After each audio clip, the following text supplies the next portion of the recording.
Welcome, gamers, to Basement Arcade Pause Menu, the show where we just hit pause, sit back, and chill. I'm your host, Ben Magnet, and today I have an amazing guest. To say that he is a legend in the video game industry, in my opinion, is a complete understatement. What this man has done for video games is astronomical, and I mean that in every sense of the word. He is an author, he is a documentarian, and when I say author, he also wrote this awesome book, Once Upon Atari, How I Made History by Killing an Industry. Ladies and gentlemen, welcome to the show, Mr. Howard Scott Warshaw. How are you, sir? Hey, Ben, how you doing? Thanks for having me on. Appreciate it. Thanks for coming on the show. I appreciate it. Well, it's one big appreciation fest. You can't go wrong there. It totally is. So you, sir, are responsible for making such games Yar's Revenge, Raiders of the Lost Ark, and of course, probably the biggest name in the early 80s, E.T. the video game, which we all know. You've talked about this before. You were on the documentary series High Score on Netflix. Game Over, the Atari documentary by Zach Penn was pretty much all about you and your work and what happened there. And you've been also on a bunch of podcasts. So talking about your history with Atari, I do want to get into it, but I was hoping today we could talk a little bit what happened afterwards. I'd be happy to talk about that. Yeah. Like my biggest question is that after you left Atari, because you only made 3 games, 4 technically, because Saboteur, which is the game that was never finished, which did come out on the Atari Flashback Classic, which people can buy in stores now. You essentially only made 4 games, but your name is still synonymous with video games. How does it feel to be part of that? How does it feel essentially to be part of a big chunk of video game history? Feels great. I mean, it's a tremendous honor for me to really be that part. I mean, I was very aware at the time that what we were doing was launching a new medium. Mm-hmm. And so to be one of the forebears, one of the creators of that medium, and to really have had the opportunity to help define what it is, what it could be, what it means, and what some of the rules and some of the basically standards are, if you have any standards in video games, because hopefully we're always breaking them. Yeah, it's huge. It makes me feel really good. It was never enough for me, but it was always a good start.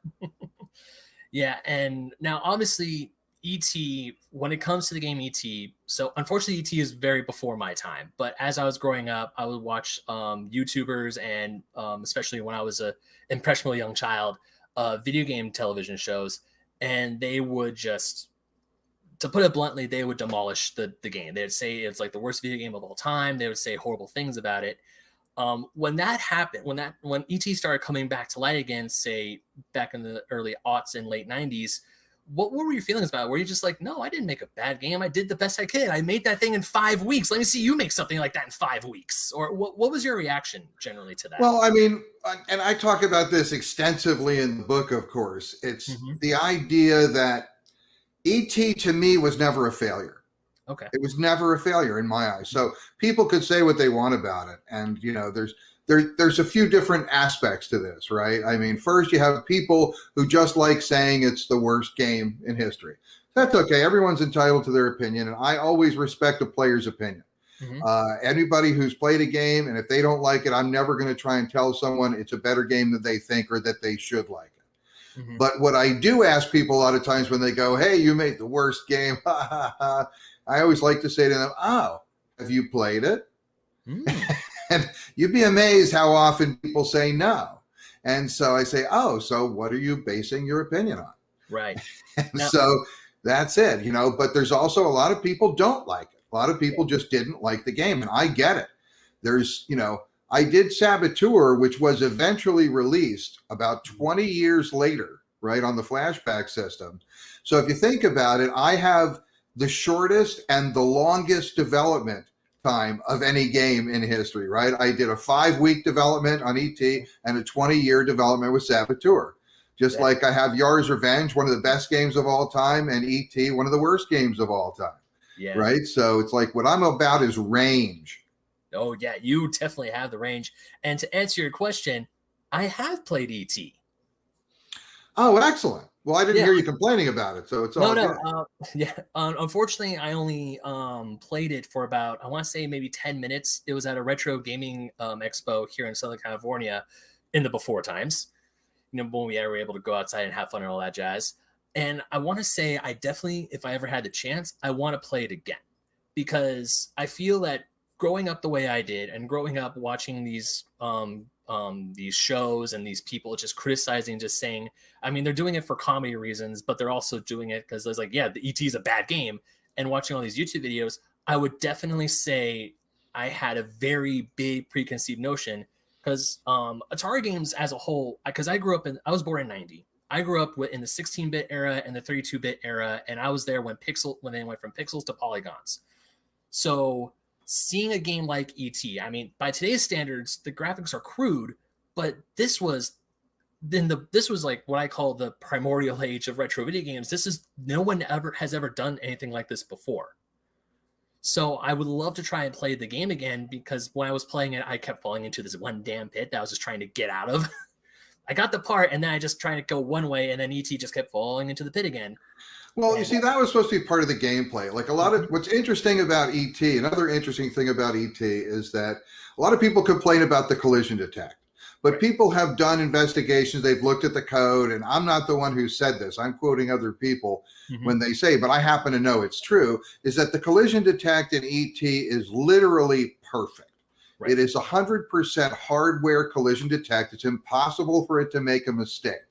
Okay. So if you touch a part of a pit with any part of your ET avatar, you're going to fall in the pit. And that's the way it goes, because that's the way I programmed it, because there had to be some gameplay in the game.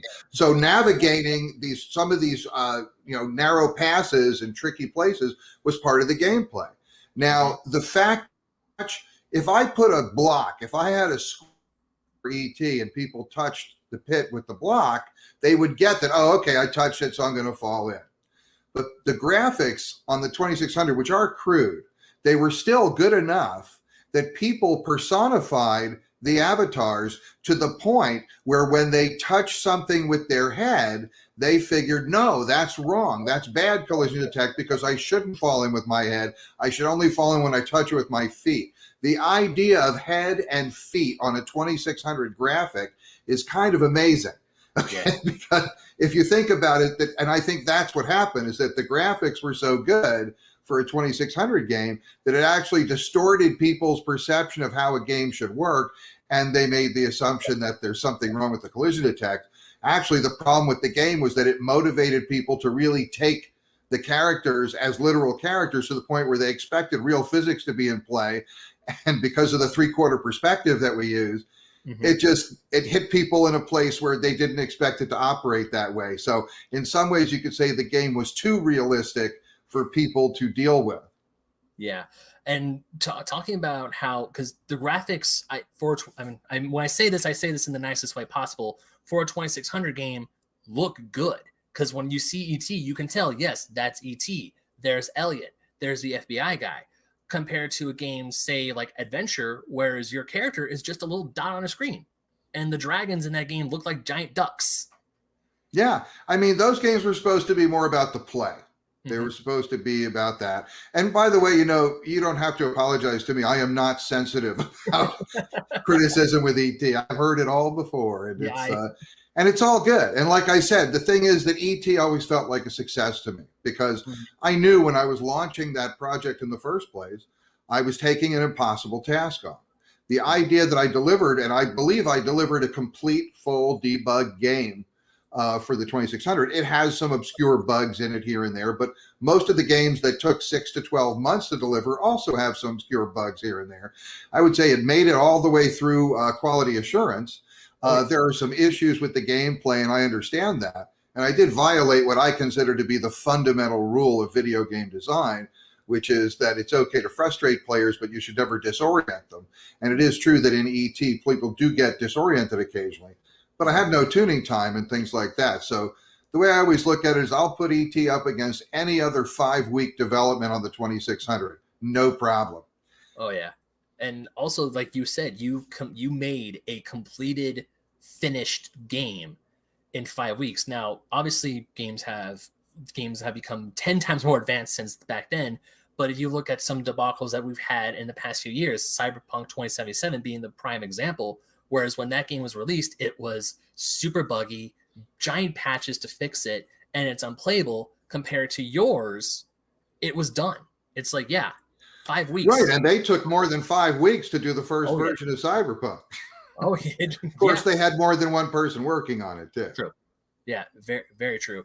But these are the trade-offs. I mean, one way to look at it is E.T. was done in 8K. Mm-hmm. Really, 8K is all the code space, and there was 128 bytes of RAM to use, and that's it. So games now, it's unusual. A game could be way bigger than 8 gig now, right? I mean, you could have games that are 100 gig or more just with the graphics and things like that. So at this point, games are literally 1,000,000 times bigger than what I had with ET. Yeah, not only that, like my phone could eat 8K of worth of data for breakfast. I mean, I'm probably using this 8K to go on Twitter and to answer a tweet back or something. But still, the fact that you were able to do that in 5 weeks to me is still just astonishing of how you completed that right after you finished Raiders of the Lost Ark. Yeah, it was a grind, that's for sure. And Raiders was a grind. Raiders took 10 months. Raiders was the longest it took me to develop a game. It was the most work I put into a game, probably. And I literally followed it right up with ET with the 5-week development.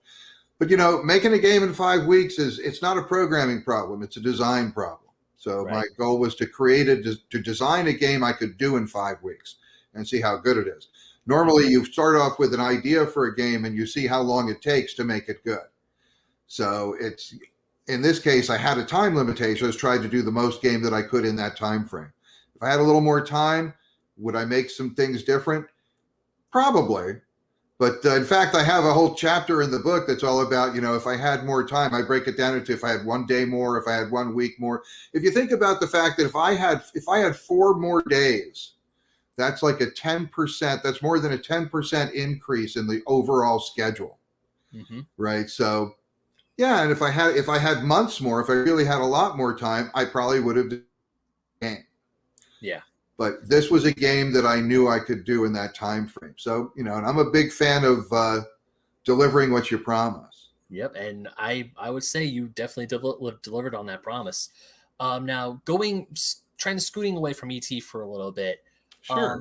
After Atari, the crash of '83 happens here in the United States. You leave the video game industry.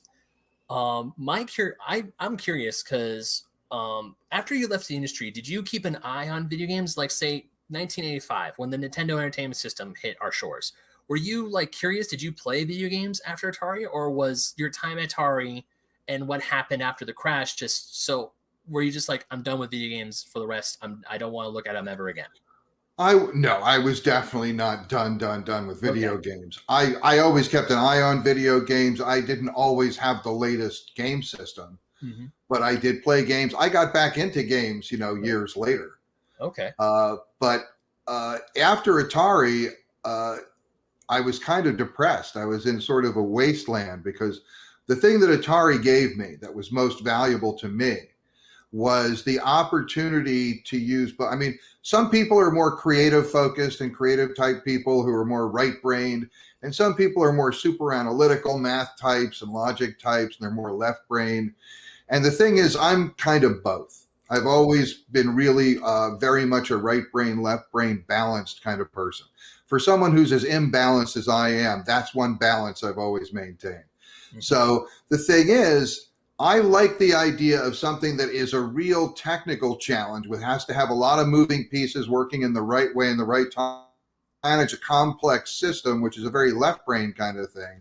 But I also like creative challenges. And it's very for me to always be producing a creative project. I always have some creative thing going on. I've written many books. I've done movies. I've done documentaries. I like to have creative projects in addition to technical projects. And so Atari gave me the chance to do both. It was the first time in my life I really felt fulfilled professionally because I could do both. When you have a really intense technical challenge, like doing a video game, a real-time control system, that's a pretty aggressive technical challenge. But most programming isn't really that tough, because programming in general is just you get a spec and you write the code that implements that spec, and away you go. And it's not that difficult. When you add the additional, now programming 2600 with extremely limited resources was tougher than that. But still, the toughest spec that you had to meet on an Atari 2600 game was not any of the technical details. The toughest spec you had to meet with that was that it had to be fun. Because if you have to write a program that when somebody hits a light switch, the light goes on, well, you know if it works. And it's not a question of, do I like it better? Nobody likes their word processor better than a C compiler or something like that, right? Those are purely functional pieces of software. But a game has to be fun. You can write a purely brilliant, technically perfect game execution that if it's not fun, it sucks. And that's it. That's the deal. And so to have to meet that subjective challenge in addition to the objective challenges of creating a functioning technical system, I love that. I just love that thing where you have to have both. And it took me a long time. After Atari, I went kind of searching for something else that would pose that kind of challenge to me. I never found it until recently. So what I did for a while was I do my day job, which was usually technical, because that would pay me, and my body was still addicted to food. So that was a problem. And then I would do two jobs, right? I would do my, kind of dry programming during the day, and I would do writing and video production, things like that at night. And I just worked two jobs for a long time until I decided to become a psychotherapist. And psychotherapy is something that does mix that creative and technical challenge in a way that's very satisfying for me. And it's the first time in like 30 years since Atari that I've been able to really be professionally satisfied. Yeah, and I know you mentioned how you got into psychotherapy on a Arcade Attack, and I'm still amazed that you went from a programmer all the way to psychotherapy, because that is just like one branch of it. It's like that's a branch. That's a path you took, and I'm glad you took it. It's a jump. A lot of people think it doesn't make sense. A lot of people say to me, how could you go from being a programmer to being a therapist? But what they're really saying is, programmers have no people skills. So where do you get off being a good programmer and then being able to be a therapist? And what I say to them is it's not really that big a jump. In fact, if you ask me, programmers and therapists, they're really very similar, because we're all systems analysts, right? It's just that I decided to move on to a much more sophisticated hardware in the human brain. Mm-hmm. Yeah, it's kind of like when people look at like comic book nerds or video game nerds, which I fall into both, and they're like, oh, you don't have any people skills. It's like, I have a podcast. I interview people on the regular. What do you mean I don't have people skills? Well, and there's that whole thing, and this is a couple of chapters in the book is about nerd culture. I have a chapter in the book I call Nerd World Country. And in that book, I explain, because I'm writing this book for people who are nerds and also for people who are non-nerds. So there's nothing that's so technical that it's not accessible to it. But that's one of the things I specialize in, is taking complex ideas and information and making it accessible to people in interesting ways and hopefully fun ways. Yeah. And so I go in depth into this about what are nerds like? What does nerd culture mean? Are nerds communicators? People, like you're talking about, like how could a nerd become a therapist? The idea that nerds are not communicators is absurd, because programming a computer is all about language and communication, right? That's why they call them programming languages, not programming math problems, right?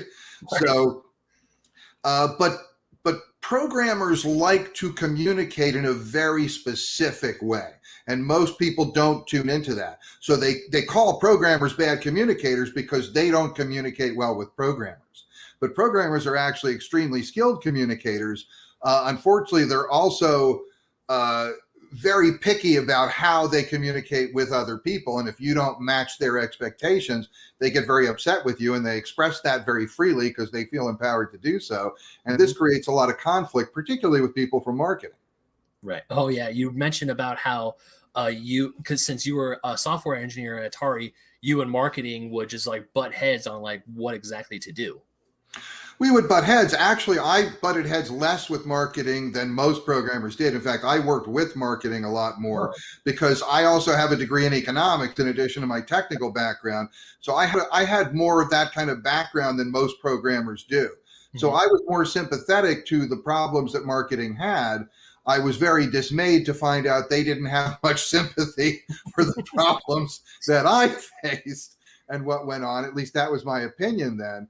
But I had some good relationships with some of the people in marketing. But I also, as a therapist now looking back, and that's another major aspect of the book, is I talk a lot about the conflict that does go on between marketing and engineering, because they're very different mindsets in a company. And in fact, they kind of resent each other, right? Because engineers want to hang on to stuff until it's just right because they don't want to put something out unless it's really good.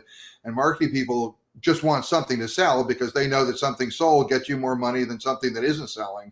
Right. And they just want to grab it and put it out. And there's a fundamental tension there. And it's really about people just doing their jobs and wanting to do their jobs well. But it feels like you don't want to respect what I'm doing. You just want me to cooperate with what you're doing. And so it's a misunderstanding that becomes a real conflict. And the truth is that's not any different today than it was back at Atari. And so a lot of people have been telling me that the stuff they're reading about how I described the conflicts that went on at Atari, it's very instructive for them in their jobs today. Anybody who works in a company that has an engineering department and a marketing department, they're getting a lot of goodies out of what's going on with this book. Mm-hmm. Now, you mentioned you have an entire chapter based on nerd culture in your book. And what I wanted to ask you is the nerd culture, I feel, has definitely changed, especially from what I noticed about not just the attitude towards ET, but the attitude towards Atari in general. Have you also seen this like shift, this paradigm shift of it being like Atari is bad, it's evil, it's like they ruined video games here in the United States, to more like, yeah, I mean, Atari did what they did, but that's history and we gotta celebrate it. What's your experience with that sort of paradigm shift? I've never really experienced the idea that Atari is evil and ruined everything. The idea, that ET and by extension Atari ruined the industry. I suppose, I've seen articles and media which talk about how ET single-handedly destroyed the industry, which led to the subtitle of the book. Which is not true. Cough, cough. I'm looking at you, ColecoVision. Right, it's not true. But what was true was that this was the first product life cycle. And what Atari did was they made all the mistakes that initial players do. They did all the right things to create a wave. See, to me, the real cultural shift is how Atari has kind of disappeared. Like I talk to people today, particularly younger people. Some of them have never heard of Atari. I say, hey, I've got a book about Atari, and they're like, "What's Atari?" They don't know. They know what video games are for sure, but they've never even heard of Atari. So there was a time where Atari was X, right, of video games. People didn't call it video games. They called it their Atari. I'm going to play my Atari today. Even if they were talking about playing Activision or Magic Games, they called it their Atari. So like Atari was pervasive. Yeah, it's kind of like what parents, because for me growing up, you didn't play video games, you played Nintendo. Right. Exactly. And it was the namesake. And it was also, Atari was the entity that made video games, that introduced the world to video games and made it a mainstay in what it was. So the cultural shift is that Atari has totally lost, like Disney never lost focus as like the entertainer of children and the animation king and stuff like that. But Atari was in that position and lost it. They fell apart because they couldn't handle what I call the first product life cycle. Yeah. Right. They made the big splash because there were video game systems before Atari. Mm-hmm. Right. There was Magnavox. There was a variety of others. But Atari was the first one that actually took it mainstream, that sold in the millions instead of the thousands. Yeah. And so they were the fastest rising company in American history. And then they became the fastest falling company in American history. And a lot of that was because there was a cultural shift. You want to talk about a paradigm shift. There was the cultural shift within Atari. And that's another topic I get deeply into in the book, is the idea that there was the Nolan culture, which was about building and creating, but wasn't really about managing the property or owning it and holding it. And then there was the Warner culture that came in with Ray Kazar, which had nothing to do with building or innovating or creating, but was all about managing and controlling and doing it. You need to have both. You really need to understand both to be effective. But the fact is, Atari, in its launch, created some vulnerabilities because there were some blind spots that Nolan had and that the people who worked at Atari had, that because no one had ever done a video game system before, nobody really knew what to expect. Right. And then the blind spots in the Warner regime came in about not being able to innovate, not being able to move forward. So as the innovation kind of died and lost, it was all about creating money chains and marketing channels. The public lost interest because there wasn't something new sustaining their interest. And that's another thing that led to the crash. It was the glut of crap, that came out in the system because they didn't have a way to protect the system. And it went on, and it was a shame. It was a shame to see something that was that bold and that significant wither and die the way it did. That was a hard thing to live through. Yeah, I was going to ask you, because when this happened and you left Atari, and essentially just watching Atari ever since, as the years would go by into the 80s, into the early 90s, you had the 5200, the 7800. Was it? No, that was 7200. You had multiple. The 5200 and then the 7800. Yeah, you have all these different. It goes up in increments of 2600. Yeah, and then of course you get their final system, the Jaguar. Were you watching this? Because I didn't know the Jaguar existed on, I want to say, until like maybe 2000 and like 2005. And I'm like, what the heck is a Jaguar? Atari made this? Are you serious? Like, I'm looking at my friends like, what the heck is this thing? Because I grew up, I was alive when the system was introduced, but Sony, Nintendo, and Sega were the forefront. Completely overshadowed it, right? Because, like you say, nobody even knew about it. It was a 64-bit system. Yeah, it was ahead of its time, so much so that people didn't pick it up. Yeah, when you were watching it, were you, like you said, you were like keeping an eye on the video games? Would you look at Atari and just like go, damn it? Or what was your reaction when Atari was doing these things and then eventually like it folded or it became what it is today? Well, I mean, what it is today is a very different entity from what was going on back then, right? I mean, today Atari is just a package of rights that floats around. And then there's one company, Infogrames, a French company, that actually picked up the rights and renamed their company Atari. So there is a company named Atari now because, so I mean, Hasbro had the rights, Mattel had the rights. These rights floated around to a lot of different people. And eventually someone picked it up, named their company. This was the new Atari, but this had nothing to do with the old Atari. Right. And the back library, as they say, that's always got some value. So people hang on to it. But Atari doesn't mean what it did back then, right? Because it's just a different cultural phenomenon. And now you have narrowcasting in the console areas because it's so expensive that people can't tolerate risk. At the beginning, it was all about doing new things. Now it's all about doing something that will sustain your monetary flow because you can't afford to do something new and have it flop or everybody goes home. Right. Yeah. Even when you were talking earlier about the Bushnell regime and the Warner regime, how these companies have two different mindsets. It reminds me, because there's a bunch of stories like that even today. I'm thinking about what's going on at EA, how when EA was first created, it's like, yeah, we're going to create new things. We're going to have fun. Same with Activision, which was founded, funny enough, by former Atari employees. And now they're in either heaps of legal litigation, Activision, or they just keep making the same thing. And it's like a studio gets like, hey, we're doing a fun thing. And EA just goes, shroom, you're on Call of Duty now. That fun thing. Yeah, because that's what works for them. See, but what's happened is, one of the things that's gone on is there's been a huge circling back in the industry. If you think about it, so it started with console games, and console games got bigger and bigger, and it was just me doing a game, and then it was me and a graphics person and a sound person doing a game, and then it would be a few programmers and a graphics person or two, and then you'd add a project manager at some point because now you've got enough people, and it grew and it grew, and now you have hundreds and hundreds of people who are involved in a console game. It's a huge monolithic thing to manage and watch it go. So you don't do innovation and stuff like that very often. Like there, you're just trying to keep the ship afloat.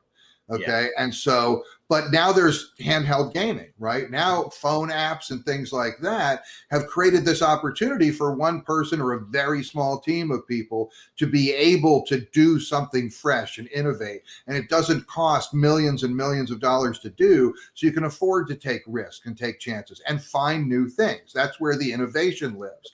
And really solid innovations bubble their way up into console production because now they become proven concepts, which is all the console will tolerate. Okay. So it started off with a simple one person, one screen operation. It grew to the point where no individual could possibly really approach it. And then it circled back in a way to now there is a new avenue where individuals can express their creativity. And like the industry that I've loved and helped birth, I too have circled back, right? Because I started off entertaining nerds with the games that I made and just creating fun. And now, after all those years, I've circled back, and now I actually help nerds make their lives better by working with them therapeutically. So the industry came full circle. I came full circle. I guess in some ways you could say I never left, even though I was away for many years. Yeah, and I know we're kind of tight on times, and I think that's a great place. And even just to say, audio listeners, I'm sorry, but I'm wearing an Atari T-shirt. I love it. Here, I'll show you an artifact. I had to. Audio listeners, he's holding up an awesome little Atari mug. Funny enough, I bought this T-shirt because it has a bunch of the old Atari box art on it. And right before I put it on today, I was like scanning. I was like, "Where's Yar's Revenge? Where is it?" And I think I found it, except it's right between the last R in Atari.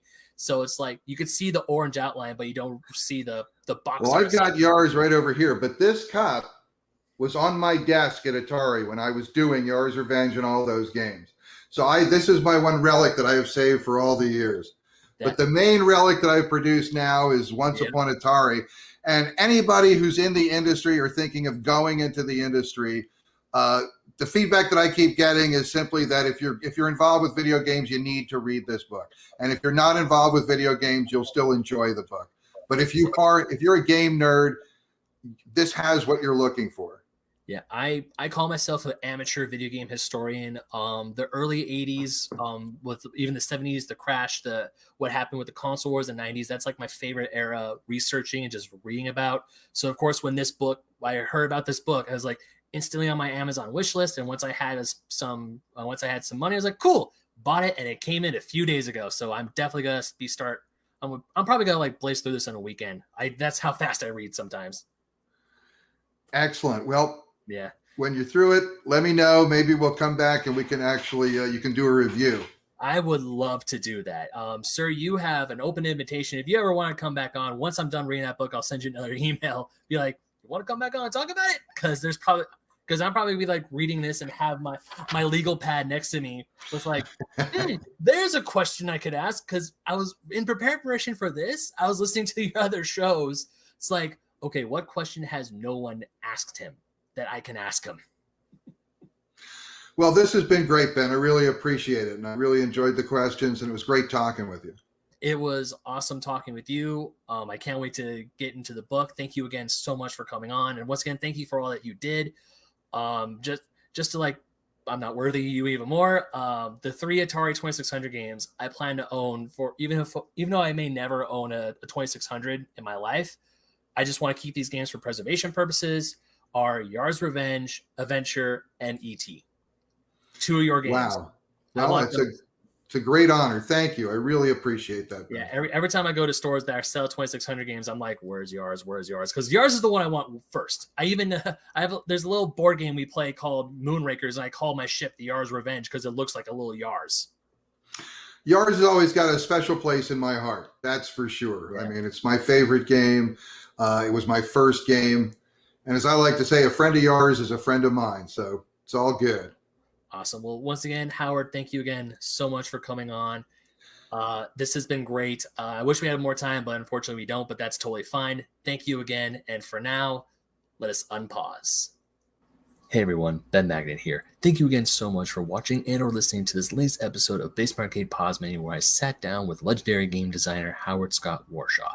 Unfortunately, we didn't have enough time to end the episode with plugging our socials, so I'm here doing it right now. You can follow the show, Fake Nerd Podcast, or the mothership show, Fake Nerd Podcast, at Fake Nerd Podcast on Instagram and Twitter. And you can also, if you want to get in touch with us, you can email us at fakenerdguys@gmail.com. Besides the Mothership Show, the Fake Nerd Podcast, we have a whole bunch of other shows. We have the original Base Arcade, which is our Let's Play show, Fake Nerds Watch, where we sit down and watch a whole bunch of TV shows and discuss them. Right now, we're going through What If. And also, we have the Fake Nerd Book Club, where we read a certain comic book and sit down and discuss it. That show is coming back soon. And if you want to get in touch with me personally, my Instagram and Twitter is benmagnet27. And also, if you want to learn more about Howard's book, Once Upon Atari, How I Made History by Killing an Industry, you can find it anywhere books are sold. Amazon, Barnes & Noble, Target, you name it. If they sell books, it's probably there. You can also follow him at Twitter at HSW Warshaw, which HSW is all capitalized, and the rest of his name Warshaw, so it's HS Warshaw, essentially. And also, you can go to his website, which is newonceuponatari.hswarshaw.com. New Once Upon Atari is all one word, then you get the dot, and hswarshaw.com. Once again, a huge thank you to Howard for coming on and recording this. I really appreciate it. I cannot wait to have him back on once I'm done reading the book. And for real this time, unpause.